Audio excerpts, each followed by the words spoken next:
আসসালামু আলাইকুম। চাকরি প্রত্যাশী ভাই ও বোনেরা, ১,০৩৫টি শূন্য পদে বিশাল নিয়োগ বিজ্ঞপ্তি প্রকাশ করেছে বাংলাদেশ পল্লী বিদ্যুতায়ন বোর্ড। বাংলাদেশ পল্লী বিদ্যুতায়ন বোর্ডের এই নিয়োগ বিজ্ঞপ্তিটি ২৬ এপ্রিল ২০২৬ খ্রিস্টাব্দ তারিখে প্রকাশিত হয়। এই নিয়োগে বাংলাদেশের পুরুষ নাগরিকরা অর্থাৎ বাংলাদেশের সকল জেলা থেকে পুরুষ নাগরিকেরা আবেদন করতে পারবে। আজকের এই ভিডিওতে আপনাদের আর জানিয়ে দেব যে এই নিয়োগে আবেদনের জন্য কিরকম শিক্ষাগত যোগ্যতা লাগবে, এছাড়া অন্যান্য শর্তাবলীগুলো। অবশ্যই ভিডিওটি ধৈর্য সহকারে শেষ পর্যন্ত দেখবেন। আর আমাদের ইউটিউব চ্যানেলে নতুন দর্শক হয়ে থাকলে অবশ্যই চ্যানেলটি সাবস্ক্রাইব করে পাশে থাকা বেল আইকনটি অল করে রাখুন। আর ফেসবুক পেজ থেকে দেখে থাকলে অবশ্যই পেজটি ফলো দিয়ে রাখবেন। এখানে হচ্ছে পদের নাম হচ্ছে শিক্ষানবিশ লাইনম্যান। পদের নাম হচ্ছে শিক্ষানবিশ লাইনম্যান। পদসংখ্যা হচ্ছে ১,০৩৫টি এবং বয়সসীমা হতে হবে আপনাদের ১৯ মে ২০২৬ খ্রিস্টাব্দ তারিখের মধ্যে।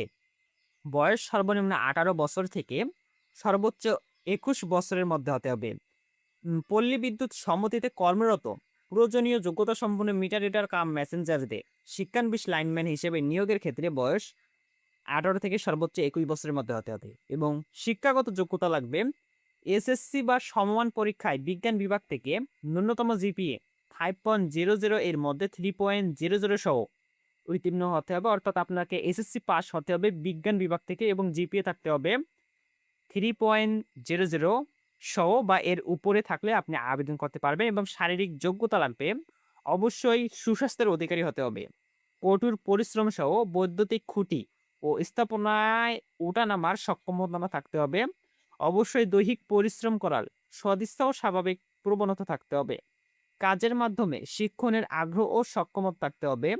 অবশ্যই শারীরিক উচ্চতা ন্যূনতম ৫ ফুট ৪ ইঞ্চি, ওজন ন্যূনতম ১১০ পাউন্ড এবং বুকের মাপ স্বাভাবিক অবস্থায় ন্যূনতম ৩০ ইঞ্চি এবং স্ফীত অবস্থায় ন্যূনতম ৩২ ইঞ্চি হতে হবে।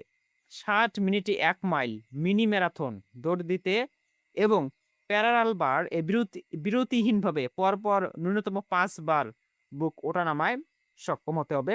বিদ্যালয়ে শরীরচর্চা বিষয়ক ক্রিয়া কর্মে পারদর্শী প্রার্থীকে অগ্রাধিকার দেওয়া হবে। আর এই নিয়োগে কিছু শর্তাবলী রয়েছে, যেমন এখানে আবেদন ফর্ম কিভাবে ডাউনলোড করতে হবে এবং আবেদন ফর্ম কিভাবে পূরণ করতে হবে, আর হচ্ছে আবেদন ফি কিভাবে পাঠাতে হবে, এখানে বিস্তারিত দেওয়া রয়েছে। আপনারা এই ভিডিওটি স্টপ করে এই বিষয়গুলো পড়ে নেবেন। আর এখানে হচ্ছে আপনাদের কাগজপত্র কোথায়, কত তারিখে কোথায়, কত তারিখে উপস্থিত হয়ে জমা দিতে হবে, এখানে সমস্ত বিষয়ে এখানে দেওয়া রয়েছে। আপনারা ভিডিওটি স্টপ করে দেখে নেবেন। আর হচ্ছে আপনারা কোন পল্লী বিদ্যুৎ সমিতিতে উপস্থিত হবেন সেই বিষয়টিও এখানে প্রত্যেকটি জেলারই দেওয়া রয়েছে। এখানে হচ্ছে বাংলাদেশের ৬৪টা জেলারই দেওয়া রয়েছে। আপনাদের নিজ জেলার পল্লী বিদ্যুৎ সমিতিতে এখানে হচ্ছে আপনাদের কাগজ আপনাদের উপস্থিত হতে হবে আবেদনপত্র সহ।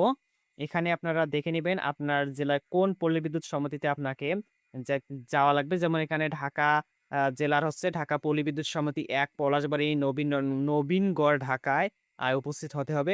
এখানে প্রত্যেকটি জেলার দেওয়া রয়েছে। আপনারা ভিডিওটি স্টপ করে দেখে নিবেন। আর হচ্ছে যারা এখন পর্যন্ত আমাদের ইউটিউব চ্যানেলটি সাবস্ক্রাইব করেনি, অবশ্যই সাবস্ক্রাইব করে রাখবেন। কারণ চাকরির সব আপডেট আমাদের ইউটিউব চ্যানেলে প্রতিনিয়ত দেওয়া হয়ে থাকে। আর ফেসবুক পেজ থেকে ভিডিওটি দেখে থাকলেন অবশ্যই পেজটি ফলো দিয়ে রাখবেন। দেখা হবে আরেকটি নতুন ভিডিওতে। ততক্ষণ পর্যন্ত সকলে ভালো থাকবেন, সুস্থ থাকবেন। আসসালামু আলাইকুম।